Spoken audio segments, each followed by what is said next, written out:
ఇంద్రుడు ప్రతిష్ఠించిన ఆలయమది. త్రేతాయుగం, ద్వాపరయుగంలోనూ పూజనందుకున్న వైభవం ఆ ఆలయం సొంతం. సీతారాములు, కుంతి సైతం ఈ ఆలయాన్ని సందర్శించారని ప్రతీతి. అదే ఆంధ్రప్రదేశ్ పిఠాపురంలోని కుంతి మాధవస్వామి ఆలయం. పంచ మాధవ క్షేత్రాల్లో ఒకటిగా వెలిసిన ఈ ఆలయం గురించి ఈరోజు అనగనగాలో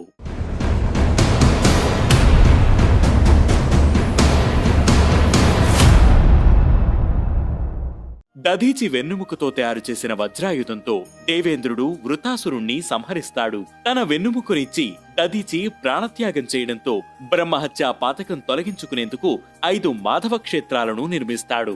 అలా వారణాసిలో బిందు మాధవస్వామి, ప్రయాగలోని వేణుమాధవస్వామి, రామేశ్వరంలోని సేతుమాధవస్వామి, తిరువనంతపురంలోని సుందర మాధవస్వామి ఆలయాలను ప్రతిష్ఠించాడు. అలా పిఠాపురంలో మాధవస్వామి క్షేత్రం ప్రసిద్ధి చెందింది. ఈ ఆలయాన్ని త్రేతాయుగంలో సీతారాములు సందర్శించారని స్థలపురాణం చెబుతోంది. ఇక ద్వాపర యుగంలో పాండవులు అరణ్యవాసంలో ఉన్నప్పుడు కుంతీదేవి ఈ ఆలయాన్ని సందర్శించిందని, ఈ సందర్భంగా స్వామివారికి విశేష పూజలు చేయగా స్వామి ప్రత్యక్షమై ఆమెను అనుగ్రహించారట.